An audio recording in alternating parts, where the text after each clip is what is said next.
그 고을에 사는 많은 사마리아인들이 예수님을 믿게 되었다.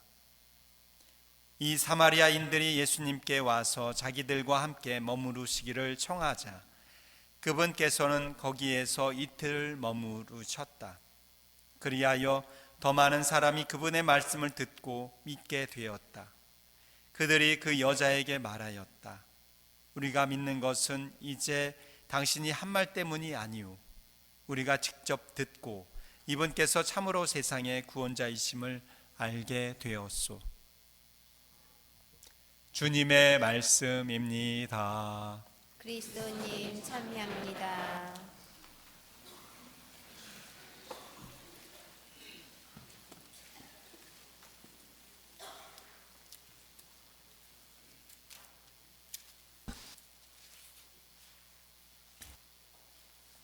옛날 신라의 고승 원효대사는 깨달음을 얻기 위해서 중국으로 가던 중에 비가 쏟아져서 토굴 속에서 잠을 자다가 목이 말라 잠에서 깨어났습니다.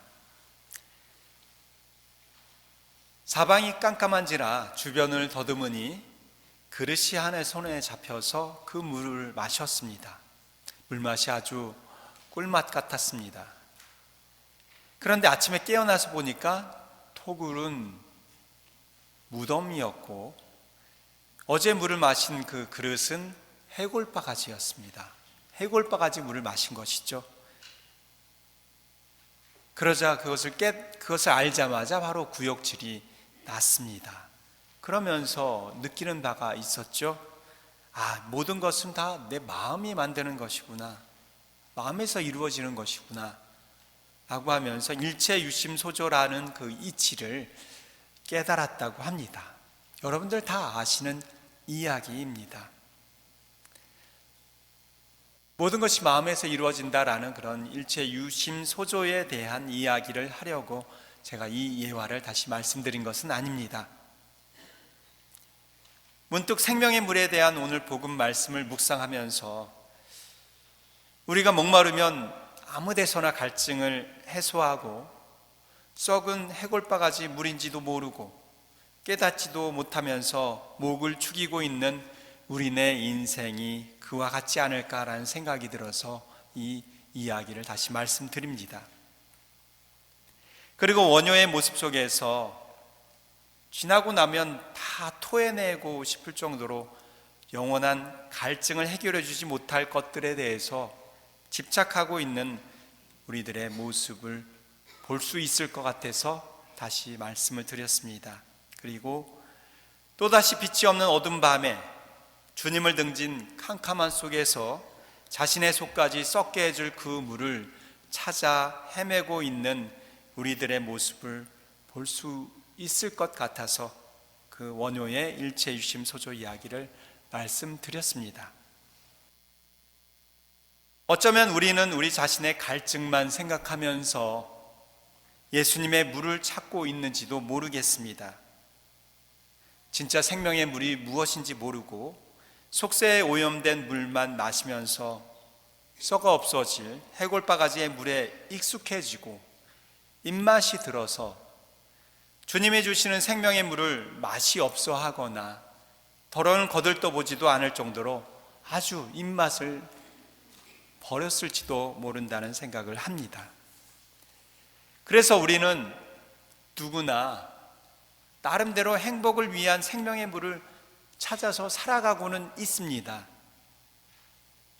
돈이나 지식이나 명예나 권력의 우물을 파기도 하고 아름다움이나 건강이나 능력이나 사랑의 우물을 찾아서 일생을 바치기도 합니다. 그러나 그 어떤 것도 우리의 궁극적인 갈망을 달래주지 못한다는 것을 깨닫습니다. 그 우물을 파면 팔수록 그 물을 마시면 마실수록 더욱더 갈증이 심해져만 가는 것을 느끼게 됩니다. 그런 우리들이 물을 기를 필요도 없고 우물을 팔 필요도 없는 물이 솟는 샘이 되어서 영원한 생명을 주는 그 물을 만났죠. 우리 소위 하는 말대로 물 만났어. 정말 물 만났습니다. 그 물에 잠겨서 그 물에 씻겨서 우리는 새로 태어났습니다. 바로 여러분들 이마에 물을 붓는 세례를 통해서 우리의 근원적인 갈망을 채워주실 수 있는 하느님을 만났습니다. 우리는 물과 성령으로 새로 태어나서 예수님이 바로 우리의 내적 갈망을 풀어주실 수 있는 하느님이라고 분명히 고백했습니다. 예수님을 알면 알수록 우리는 그만큼 하느님 안에 깊이 들어갈 수가 있습니다. 그분이 바로 하느님께서 마련해 주신 영원한 생명의 물 자체이신 분입니다.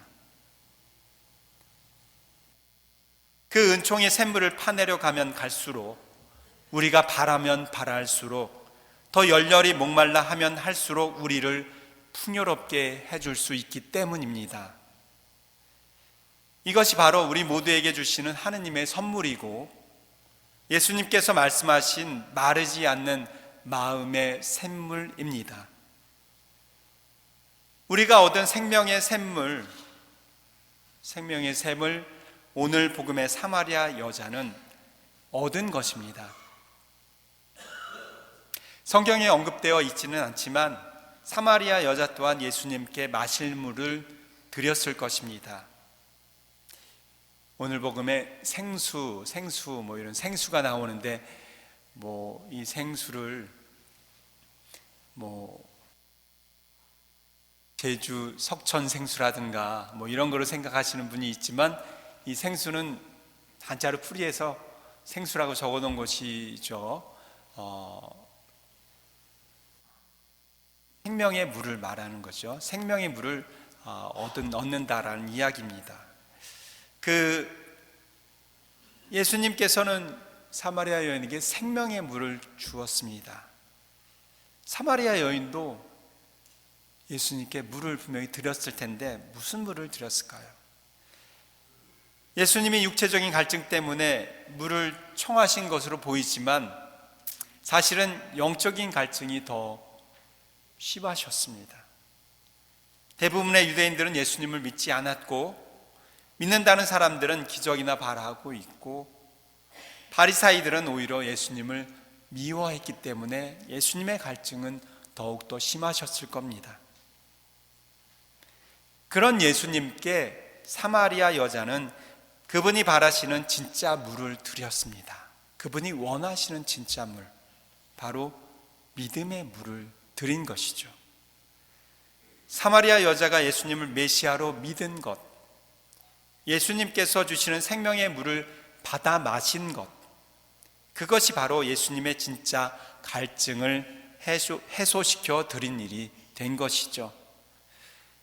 우리가 예수님의 물을 얻어 마시는 그 일은 우리 자신의 갈증만 해소시키는 것이 아니라 예수님께 물을 드리는 일이 되는 것이고, 예수님의 갈증을 해소시켜 드리는 일이 되는 것입니다. 구원을 얻고 영원한 생명을 얻는 것은 우리가 바라는 일이지만 그것은 동시에 예수님께서도 바라시는 일이십니다. 우리가 기뻐하고 행복해하는 일, 그것이 바로 예수님께 기쁨을 드리고 행복을 드리는 일이 되겠죠. 자식이 행복하게 되면 그 부모도 기뻐하고 행복하듯이, 그리고 그것이 진정 부모님께 드리는 가장 좋은 효도인 것을 아는 것처럼 바로 그와 같은 일이라는 것이죠. 예수님은 십자가에서 숨을 거두시기 전에 목마르다라고 말씀하셨습니다. 사마리아 여인에게 물을 달라고 하신 예수님의 갈증이 십자가에 매달릴 때까지 완전히 해소되지 않았다는 것이죠. 어쩌면 오늘날까지 예수님의 갈증은 계속되고 있을 것입니다. 사람들이 온전히 예수님을 믿게 될 때까지 예수님의 갈증은 계속될 것입니다. 그 십자가상에서 목말라 하시며 예수님은 이렇게 말씀하십니다. 내가 주는 물을 네가 마시는 것이 곧 나에게 물을 주는 것이다. 그러니 나에게 마실 물을 좀 다오. 그리고 우리는 주님께서 언제나 어디에서나 목말라 하시면서 우리 주위의 이웃을 통하여 우리를 부르고 계심을 귀 기울여 들을 수 있어야 합니다.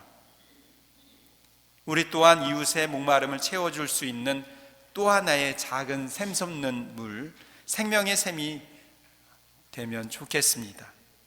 다른 사람도 예수님께서 주시는 생명의 물을 마실 수 있도록 우리가 도와주어야 하기 때문이죠.